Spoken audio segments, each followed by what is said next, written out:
Today we will learn the Scotch Game, a very popular opening for white, which is common among club level players. When I explain this opening, I'll try to explain in three critical moments. If you understand those three critical moments and you can answer the questions in those three positions, then you would have learned the main line of the Scotch opening, the Scotch game. So, e4, e5, knight out, knight out. And now Scotch gamers, when you play pawn d4 directly. You know, in Gecko Piano or Rule Opus opening, you try to play c3 and then d4. So that when he takes, you can take back and grab the sender for some time, right? Here, you're directly going with d4. No playing around, just direct striking at the sender. So here, black will usually take because defending it is of no real sense. So pawn takes and knight takes. Here comes the first critical moment. First question, should black take? So when you play the Scotch game, this moment you have to understand whether to take the knight or not. Players who are not experienced, who haven't played the Scotch game before, will probably just take. They'll think, why not exchange of the knight? Okay, queen will come out early, I can attack it, right? But taking it is not a good idea. If you take, the queen comes out to a very good square, a central square, and you can no longer attack a queen with the knight because the knight is exchanged. So this is a good position for white. The problem is now you cannot develop normally. If you play knight f6, I can just go e5. And where will the knight go? It's already becoming bad for black. So this is the problem with playing knight takes knight. So you should not take the knight. You should not exchange of the knights. Which brings us to the question, what should black play then? At this critical moment number one, should black take? No. Then what should black play? The best move, the main move here played by players is bishop c5, bringing a bishop out, making a threat to the knight. This is critical moment number two. Question, what should white do? Should white take? At first glance, it might look tempting to take because if after knight takes, pawn takes, you can even play queen takes and not allow black to castle. This should be good for white, right? And after knight takes, b pawn take, this also looks good for white, right? Black's position is a little cramped, which is why many players just take the knight. And if you take, black can actually play queen f6, and now black gets some initiative. It becomes slightly worse for white practically. The advantage that white has would be gone. You understand that now the threat is queen f2 checkmate, which means white has to defend it by playing bishop e3 or queen e2 or even queen f3. Whichever move white plays, black will now take back with the d pawn, which is the best response for him. So for example, if you play bishop e3 here, black will exchange of the bishops and then take. This is a good position for black. You can even go bishop d7 and castles. King will be safe here. And you'll have an open file for the rook. And these two pawns are weak. Queen's already active, so white cannot castle that easily. So, and there's a threat on b2 already. So that means at this critical moment number two, after bishop has come to c5, white should not take the knight because black can then play queen f6. Which means what should white do? There is a threat to the knight, right? So the main move played here is bishop e3. And now the game goes on. Now, this brings us to the third critical moment. Is white making any threat?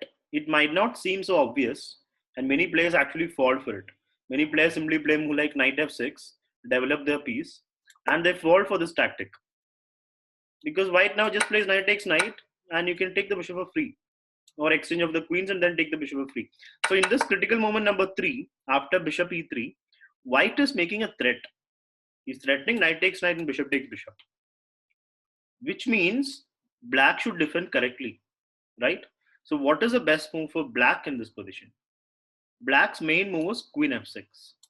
This queen f6 is a very common move in the Scotch. It comes up in many variations. Now queen is going out to f6 not just to defend the knight or to take back with the queen when knight takes knight. That is possible. Like if you look at it indirectly, after knight takes knight, queen can take back and the bishop is defended. But that's not what black is going for. This is actually good for white. Black is going for, if knight takes knight, black will play bishop takes bishop. And then take the knight like before. Now again bishop d7 castles is a plan, or bishop out. And then knight e7 castles rook d8 is also a plan. This is how the Scotch game goes, which means in this position, after queen f6, which was a critical moment number 3, white has to now defend this knight, right? If you cannot take, which will be slightly good for black, you have to defend this knight by playing a move like c3. It's a main move played here. So if you know this much, if you understood these 3 critical moments, the first critical moment was right here after knight takes d4. This was the first critical moment. Question you have to ask yourself is, should I take? If you're black, should I take? And the answer is no. Play bishop c5, which brings us to the second critical moment. This here bishop has to just defend, right? This is the second critical moment because now white is threatening this. Yeah. 1 second. So basically, yeah, bishop c5. Second critical moment, should I take? This is where you have to understand whether white should take the knight or not. You should not, because if you take, then queen f6 comes. So instead of that, white plays bishop e3, which brings us to the third critical moment, where white is making a threat. Black defends by playing queen f6, and then the game goes on. White defends the knight. Black will usually bring out his knight. White will bring out his bishop. Both sides castle. And now black can continue by playing either pawn d6, just to give support for the knight, bishop. Now there is a threat. The threat that we're making, knight takes knight, is a threat actually. Queen will have to take back. If pawn takes back, then bishop takes bishop. There is no bishop takes bishop here, like before, because king is castled. Which means black can either play bishop d6 or pawn d6. Let's see pawn d6. Here, many white players make the mistake of playing knight d2, thinking it's a very natural move. Next, you want to bring the knight to f3 and everything. But by playing that, you're actually blocking the queen. You're disconnecting the queen from the defense of this knight, which means black will take the pawn for free, right? So that means in that position after d6, white has to play a different move, like for example, pawn f4. White grabs some space in the center. White still has to solve this problem of the knight. How do you develop this piece? So that is a question that white has to deal with. You can either go queen f3, not f3, then knight will fall, queen d3, and then knight d2. That's one way to continue. Or you can also go knight a3 if you want to. So these are the things you have to understand before playing the Scotch game. It's a very straightforward opening. You are just controlling the sender a little bit, striking at the sender. And it's very straight, it's very direct. Like your pieces come to decent squares as white. And black and white tries to control the d4 square or target the d4 knight in this opening. Now, before I conclude, I have to tell you 2 sidelines also. After after knight into d4, black can also go knight f6. This is a sideline.